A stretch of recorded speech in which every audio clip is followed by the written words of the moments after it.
अस्सलाम वालेकुम, कैसे हैं आप सब। Welcome back to my channel. Pakistan की टीम परसों पहुंची थी कोलकाता में, और कल भी खैर उनका रेस्ट डे था, आज भी रेस्ट डे है। आज खैर बाबर आजम के हवाले से ये खबर है कि वो गोल्फ़ क्लब गए थे, वहाँ पे उन्होंने गोल्फ से है कि वो लुत्फ़अंदोज़ हुए, क्योंकि वी ऑल नो कि बाबर आजम अपने है कि फ्री टाइम में गोल्फ़ खेलते हैं, और भी खैर खेलते हैं, बैडमिंटन टेनिस वगैरह भी खेलते हैं, बट गोल्फ़ आई थिंक उनका सेकंड फेवरेट स्पोर्ट है। दैट्स वाई वो गोल्फ खेलते हुए ज़्यादा नज़र आते हैं। और खैर ये भी खबरें थी कि शायद बकिया की जो टीम थी वो भी कहीं जाएगी, बट खैर मेन पॉइंट यही है कि आज टीम की प्रैक्टिस नहीं थी और कल पाकिस्तान टीम की प्रैक्टिस होगी। आजकल बाबर आजम ने जो मैनेजमेंट थी, जो स्टाफ कोचिंग स्टाफ वगैरह थे, उनके साथ मीटिंग की थी। मोस्ट प्रोबेबली है कि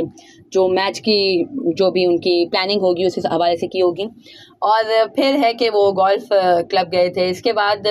है कि और भी कुछ खबरें हैं, कल भी हमने बात की थी हारिस रऊफ़ की इंजरी के हवाले से। खैर MRI स्कैन उनका बेहतर है,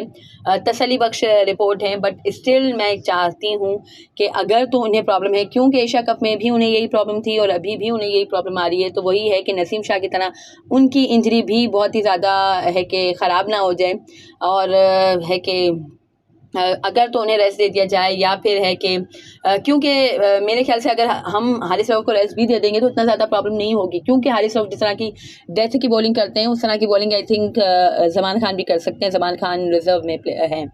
तो ज़मान खान भी इसी तरह की बॉलिंग कर सकते हैं और थोड़े से अलग भी साबित हो सकते हैं, क्योंकि हारिस रऊफ़ को खेलने की आदत है। बहुत से जो भी अब इंग्लैंड से हमारा मैच है, और इसके बाद अगर इंशाल्लाह हमने सेमीफाइनल क्वालिफाई किया तो भी है कि हारिस रऊफ़ को खेलने की आदत है बहुत से बैट्समैन को। ज़मान खान क्योंकि नए हैं, तो आई डोंट थिंक कि उनको समझने में इतना इजी रहेगा। उनका एक्शन भी इस तरह का है, मलिंगा स्टाइल है थोड़ा सा उनका, तो है कि और यॉर्कर्स उनके ऑन स्पॉट होते हैं।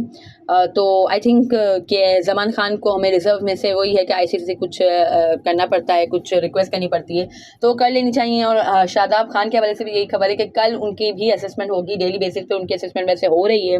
बट कल उनकी डिटेल उनकी होगी असेसमेंट, और इसके बाद डिसाइड किया जाएगा कि आया शादाब खान इंग्लैंड वाला मैच खेलेंगे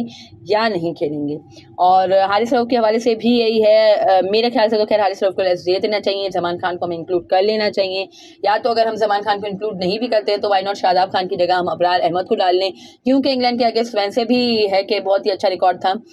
हमारे अबरार अहमद का, जो पाकिस्तान में कराची में हुआ था आई थिंक टेस्ट, जिसमें कुछ सारी विकेटें अबरार अहमद ने ले ली थी। तो आई थिंक ये भी एक्स फैक्टर हमारे हो सकते हैं अबरार अहमद, और इसके बाद भी अगर तो हम इंशाल्लाह सेमीफाइनल के लिए क्वालिफाई करते हैं तो भी अच्छा रहेगा, वरना हो सकता है तब तक शादाब खान भी रिकवर कर जाएँ। तो शादाब खान क्योंकि बैटिंग और फील्डिंग में एक एज पाकिस्तान टीम को दे देते हैं, दैट्स वाई है कि वाई नॉट शादाब खान के साथ हम जा सकते हैं। अभी इंग्लैंड के लिए आई थिंक अबरार अहमद को हम खिला सकते हैं और ज़मान खान को खिला सकते हैं, क्योंकि ज़मान खान बहुत ही अच्छी डेथ की बॉलिंग तो बेस्ट करवाते हैं। हाँ चलो एशिया कप में अच्छी बॉलिंग नहीं कराई, बट वही है कि रिदम गेन करेंगे तो इंशाल्लाह अच्छा हो जाएगा। वही बात है कि फिर वो है कि वसीम जूनियर की तरह बेंच पे बैठे हुए हैं, उन्हें मैच प्रैक्टिस इतनी मिली नहीं होगी, नेट पर थोड़ी बहुत उन्होंने बॉलिंग कराई होगी, तो हो सकता है उनका रिदम भी इफेक्ट हुआ हो इससे। बट वही बात है कि हारिस रऊफ़ के करियर के साथ खेलना आई डोंट थिंक सही है। अभी हमें जाना है इंग्लैंड जाना है, अभी फिर वही है कि बड़ी बड़ी हमारे हैं क्या बोलते हैं क्रिकेट के जो भी हैं सीज़न अभी आ रहा है हमारा, क्योंकि वर्ल्ड कप के बाद हमें ऑस्ट्रेलिया टूर जाना है, और ऑस्ट्रेलिया में तो खैर आई थिंक टेस्ट है, तो टेस्ट में तो हारिस रऊफ़ नहीं खेलते हैं, और खैर यू नेवर नो शायद खेल भी लें। बट वही बात है कि मेरे ख्याल से अगर हारिस रऊफ़ फिट नहीं हैं या हाफ फिट भी हैं तो उन्हें नहीं खिलाना चाहिए, क्योंकि मुझे ऐसा लगता है कि वो हाफ फिट हैं, दैट्स वाई उनकी बॉलिंग की परफॉर्मेंसेस भी ऐसी हो रही हैं। तो इस तरह से एक प्लेयर का कॉन्फिडेंस भी शैटर होता है, और यही चीज़ मुझे खैर शाहिन शाह अफरीदी के हवाले से भी लगती है कि वो भी फुली फिट नज़र मुझे नहीं आते। दैट्स वाई उनका रिदम कभी सही होता है, कभी नहीं होता, कभी वो अच्छा परफॉर्म करते हैं, कभी वो अच्छे कंसिस्टेंट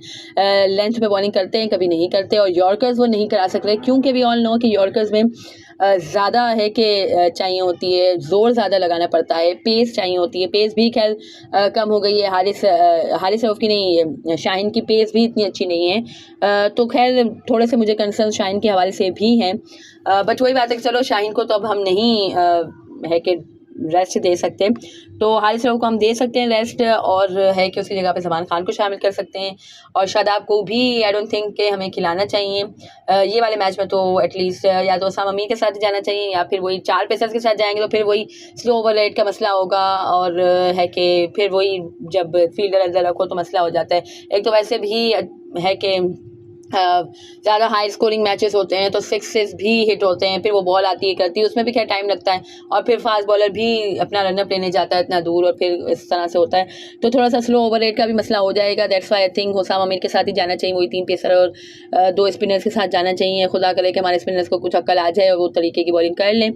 आई थिंक मेरे ख्याल से खैर यही होना चाहिए। What do you think about it? Do comment, below and subscribe to my channel for more such content. अल्लाह हाफिज़।